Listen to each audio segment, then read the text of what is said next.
My dear viewers, welcome to a brand new and informative blog on my channel Riding Mania। दोस्तों, आज एक बहुत ही informative blog मैं लेकर आ रहा हूं और एक सीरीज चलने वाली है। This is based on route maps. तो रूट मैप्स की सीरीज चलने वाली है। आज के रूट मैप में मैं एक बहुत ही पार्टिकुलर प्लेस का रूट मैप में बताऊंगा, जो है धारचूला। क्योंकि न्यू कैलाश मानसरोवर रूट पे हम जब जाते हैं तो हमें धारचूला होते हुए जाना होता है। सो कंप्लीट रूट आज मैं डिस्कस करने वाला हूं। माय डियर फ्रेंड्स, जब हम कहीं भी राइड का प्लान बनाते हैं या कहीं टूर का प्लान बनाते हैं, चाहे वह बाइक से हो या पब्लिक ट्रांसपोर्ट से हो या फिर अपने कार से हो, तो सबसे बड़ी प्रॉब्लम जो हमारे सामने आती है वह यह आती है कि रूट हम कैसे डिसाइड करें, किस रूट से हमें जाना है, कहाँ पे हमें स्टे करना है और ऑफ कोर्स उसका डिस्टेंस कितना होगा। ये सारी परेशानी हम अलग अलग चैनल्स पे देखते हैं, अलग अलग वीडियो सर्च करते हैं, गूगल सर्च करते हैं और फिर भी हम संतुष्ट नहीं हो पाते, बिकॉज एक ही जगह पे ये सारी इंफॉर्मेशन अवेलेबल नहीं होते। जो मैं आज का ब्लॉग लेकर आया हूं और जो फर्दर ब्लॉग्स आने वाले हैं इस सीरीज में, वो बहुत ही इंफॉर्मेटिव होने वाला है। क्योंकि इसमें मैं सिर्फ रूट ही नहीं बताऊंगा, बल्कि इसमें मैं डिस्टेंस बताऊंगा, जिस जगह पे आप जा रहे हैं उस जगह का मैं ऑल्टीट्यूड बताऊंगा, वहां पर क्या क्या फैसिलिटीज अवेलेबल हैं वे सारा मैं बताऊंगा।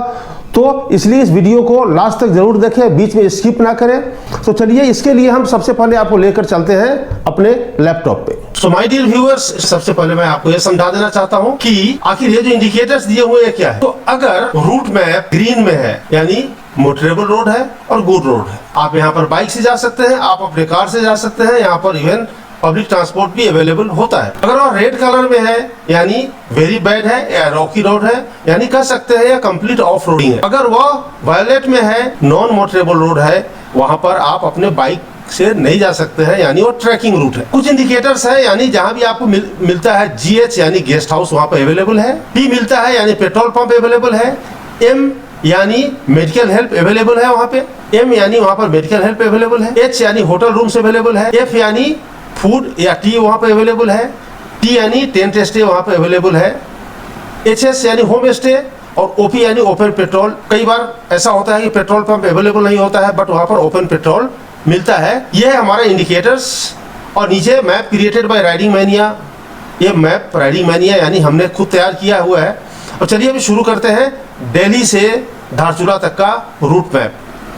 तो दिल्ली की बात करते हैं तो दिल्ली का ऑल्टीट्यूड है 600 फीट और यहाँ पर PMHF यानी यहाँ पर पेट्रोल भी अवेलेबल है, यहाँ पर मेडिकल हेल्प भी अवेलेबल है, यहाँ पर होटल रूम्स भी अवेलेबल है और फूड टी भी अवेलेबल है। वहाँ से फिर हम आगे चलते हैं गाजियाबाद। दिल्ली से हम गाजियाबाद भी जा सकते हैं, दिल्ली से हम गाजियाबाद को हम बाईपास करके भी हम जा सकते हैं। चलिए पहले ड्राइंग में खोल लेता हूँ।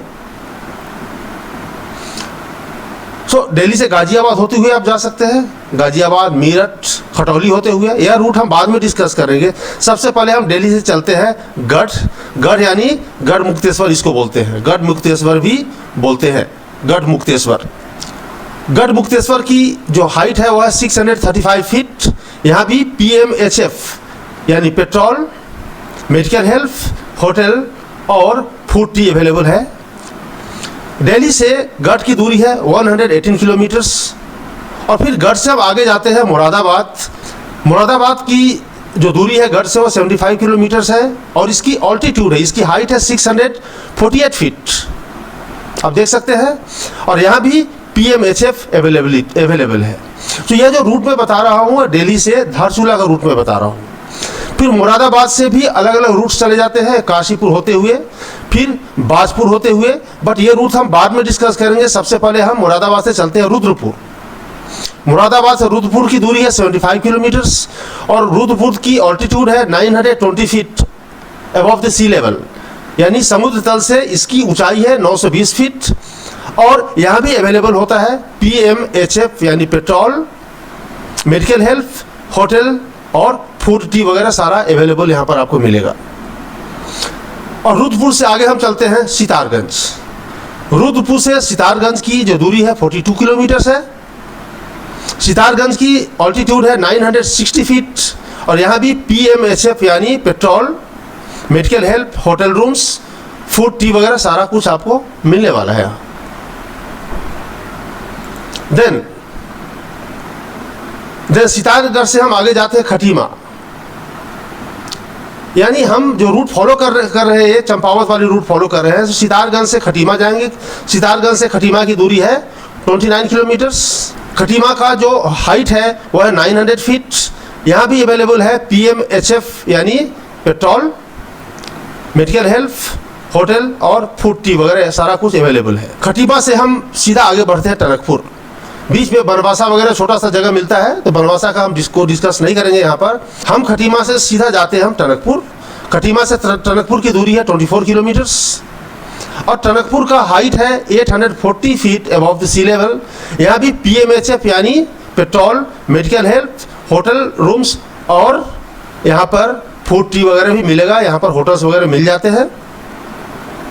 आगे बढ़ते हैं खटीमा से हम लोहाघाट की तरफ। खटीमा से लोहाघाट की दूरी है 86 किलोमीटर्स और लोहाघाट की जो हाइट है यह थोड़ी ऊंची, यानी पहाड़ यहाँ से शुरू हो जाती है। सो इसकी जो ऑल्टीट्यूड है 5700 फीट। यहाँ भी पेट्रोल, मेडिकल हेल्प, होटल और फूड टी वगैरह सारा कुछ यहाँ पर मिलेगा आप। देन लोहाघाट से हम आगे बढ़ते हैं पिथौरागढ़। घाट होते हुए बीच में घाट भी आता है, छोटा सा जगह, कई छोटे छोटे जगह आते हैं, उसको मैं यहाँ पर डिस्कस नहीं कर रहा हूँ। सो लोहाघाट से पिथौरागढ़ पहुँचते हैं। लोहाघाट से पिथौरागढ़ की दूरी है 60 किलोमीटर्स और पिथौरागढ़ में भी petrol, medical help, hotel, food tea वगैरह सारा कुछ मिलेगा। पिथौरागढ़ में मैं कई बार रुका हूँ, वहाँ पर सस्ते से सस्ते और महंगे से महंगे होटल्स वगैरह मिल जाते हैं, तो यहाँ पर कोई इशू नहीं है पिथौरागढ़ से पहुँचने तक। देन पिथौरागढ़ से हम आगे बढ़ते हैं। पिथौरागढ़ से आगे है जौलजीबी। पिथौरागढ़ से हम पहुँचते हैं जौलजीबी। पिथौरागढ़ से जौलजीबी का डिस्टेंस है 65 किलोमीटर्स। या बाहर हम जा रहे हैं, यानी चंपावत होते हुए हम जा रहे हैं। सो पिथौरागढ़ से जौलजीबी 65 किलोमीटर्स। जौलजीबी की हाइट है 2050 feet above the sea level और यहाँ पर भी पेट्रोल, मेडिकल हेल्प, होटल और फूड टी वगैरह सारा कुछ मिलेगा। सो जौलजीबी हम यहाँ पे पहुँच गए। फिर जौलजीबी से आगे हम बढ़ते हैं धारचूला की तरफ। जौलजीबी से धारचूला की दूरी है 28 किलोमीटर्स। 28 किलोमीटर्स और धारचूला की हाइट है वह है 3000 feet from the sea level Dharchula. और धारचूला में भी पेट्रोल यहाँ मिलेगा। धारचूला में एक ही पेट्रोल पंप है। For your kind information, Dharchula market से पहले, धारचूला पहुँचने से पहले ही लेफ्ट साइड में एक ही पेट्रोल पंप है, उससे आगे कोई पेट्रोल पंप नहीं है। वहाँ मेडिकल हेल्प आपको ऑफ कोर्स मिल जाएगा, वहाँ पर होटल वगैरह सारा मिल जाएंगे, फूड टी अवेलेबल है वहाँ पर। और वहाँ पर ठहरने के लिए आपकी इन्फॉर्मेशन के लिए मैं बता दूं कि वहाँ पर TRH है, यानी टूरिस्ट रेस्ट हाउस। यह कुमाऊं मंडल के द्वारा यह रन किया जाता है और यह नेपाल रोड पे है। बहुत ही बढ़िया है, मैं यहाँ पर कई बार रुका हूँ। सो आप यहाँ पर रुक सकते हैं। हम आगे बढ़ते हैं। धारचूला में वो बेस आपका स्टे हुआ, वहाँ से आप डिपेंड करता है आप जाना कहाँ चाहते हैं। धारचूला से जब हम आगे बढ़ते हैं नारायण आश्रम की तरफ, तो हम वहाँ से बढ़ते हैं रंथी। रंथी में एक वाटरफॉल भी है। तो धारचूला से रंथी तावाघाट की दूरी है 18 किलोमीटर्स। रंथी होते हुए हम पहुँचते हैं तावाघाट। रंथी में एक छोटा सा वाटरफॉल है, बाकी यहाँ पर कुछ देखने को नहीं है। तावाघाट है, वहाँ से 18 किलोमीटर की दूरी पे है। और तावाघाट की जो हाइट है, तावाघाट की ऑल्टीट्यूड है वह 3700 फीट। और तावाघाट से दो रास्ते जाते हैं। सो माय डियर व्यूअर्स, एक रास्ता जाता है नारायण आश्रम की तरफ, वह हम थोड़ी देर बाद में डिस्कस करेंगे। दूसरा रास्ता जाता है वहाँ से लीपू लेक की तरफ। और तावाघाट से आगे हम जाते हैं लीपू लेक की तरफ। तावाघाट से हम पहले जाते हैं लमारी। एक लमारी छोटा सा जगह आता है। लमारी के बाद आता है बुद्धि और फिर आगे आता है गुंजी। सो तावाघाट से गुंजी तक का जो डिस्टेंस है वह है 45 किलोमीटर्स और गुंजी काफ़ी ऑल्टीट्यूड पे है। गुंजी में आपके इंफॉर्मेशन के लिए बता दूँ, यहाँ का जो हाइट है, ऑल्टीट्यूड है 10,500 फीट है गुंजी का। और यहाँ पर आपको गेस्ट हाउस मिलेगा, यहाँ पर फूड टी मिलेगा, यहाँ पर आप अपना कैंपिंग कर सकते हैं। Of course there is no problem.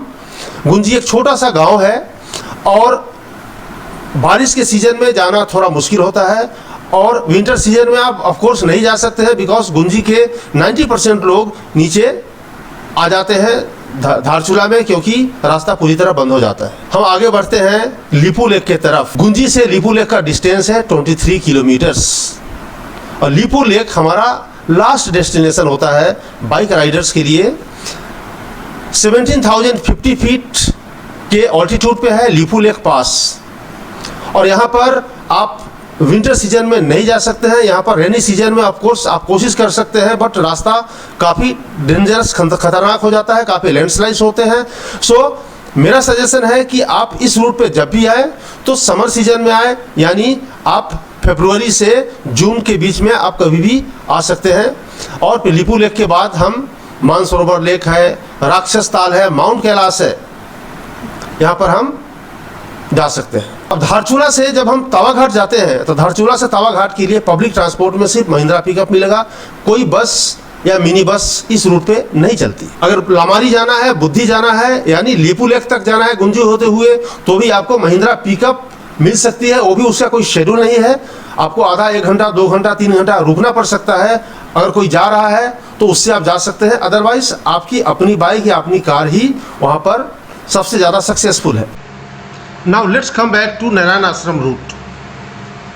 Dharchula से जब हम तवा घाट जाते हैं तो तवा घाट से, जैसा कि मैंने बताया है, यहाँ से 2 रूट निकलते हैं। एक लीपू लेक वाला रूट जो हम ऑलरेडी डिस्कस कर चुके हैं, काला पानी। दूसरा रूट है तवा घाट से हम जाते हैं नारायण आश्रम की तरफ। सो तवा घाट से जब हम नारायण आश्रम की तरफ जाते हैं तो एक रूट है जो नारायण आश्रम चली जाती है राइट, और एक रूट है जो बेस कैंप की तरफ चली जाती है, पंचाचूली बेस कैंप की तरफ चली जाती है। और एक रूट है जो नारायण आश्रम चली जाती है राइट की तरफ, और जो सीधी चली जाती है ये वाला, ये चली जाती है Panchachuli base camp. Panchachuli base camp यानी मुंशियारी के पास है। इसकी जो ऑल्टीट्यूड है 12,800 feet above the sea level, और पंचाचूली बेस कैंप पे आप कैंपिंग कर सकते हैं यहाँ पे। और नारायण आश्रम की जो हाइट है वो 9,000 फीट है। तो कुल मिलाकर इस रूट पे अगर आप पब्लिक ट्रांसपोर्ट से जाते हैं तो आपको धारचूला तक आपको बस मिल सकती है। धारचूला तक आप ऑफ कोर्स पब्लिक ट्रांसपोर्ट से जा सकते हैं, बस से जा सकते हैं, लेकिन धारचूला से आपको लीपू लेक की तरफ जाना है या नारायण आश्रम की तरफ जाना है तो आपको पब्लिक ट्रांसपोर्ट नहीं मिलने वाली है। और माय डियर व्यूअर्स, अब हम बात करते हैं दूसरे रूट की। रैली से आप घर आते हैं, घर से मुरादाबाद आते हैं, मुरादाबाद से रुद्रपुर, सिद्धार्थगंज, खटीमा को हमने ऑलरेडी डिस्कस कर लिया है। अब मुरादाबाद से आप जाते हैं, वहाँ से 2 रूट है, काशीपुर होते हुए जो काफ़ी लंबा रूट है। काशीपुर से आप जाते हैं रामनगर, मोहान जाते हैं, रानीखेत, फिर अल्मोड़ा, काफ़ी घूमकर आप जाते हैं। ये काफ़ी लंबा रूट है, काफ़ी टायरिंग रूट है। बट एक शॉर्टर रूट में बता रहा हूँ, मुरादाबाद से आप लेफ्ट होते हैं, आप जाते हैं बाजपुर, बाजपुर से काला धुंगी होते हुए आप जाते हैं नैनीताल, नैनीताल से आप चले जाते हैं भोवाली। तो आप नाइट स्टे भोवाली में कर सकते हैं या फिर अल्मोड़ा में कर सकते हैं। नैनीताल से जो भोवाली की दूरी है 43 किलोमीटर है, और भोवाली में कई बार भोवाली में मैंने स्टे किया। उसकी जो ऑल्टीट्यूड है वह 5,426 फीट है अबव द सी लेवल।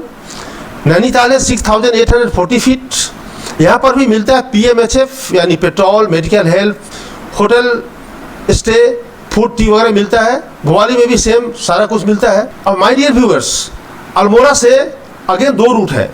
एक रूट है कौसानी होते हुए, कौसानी हम जाएंगे, फिर बैजनाथ जाएंगे, काफ़ी घूम फिर कर है, कर्णप्रयाग, मनकोट, बागेश्वर होते हुए चकोरी, ये काफ़ी लंबा रूट है। बट एक रूट है नंदा देवी मंदिर होते हुए हम जाते हैं। अल्मोड़ा से पिथौरागढ़ की दूरी है 115 किलोमीटर्स, आप देख सकते हैं यहाँ पर 115 किलोमीटर्स। दूसरा रूट है बलधौटी, अल्मोड़ा के बाद आप जाते हैं बलधौटी, बलधौटी से बैराचीना, बैराचीना से जागेश्वर धाम, जागेश्वर धाम से आप जाते हैं पिथौरागढ़।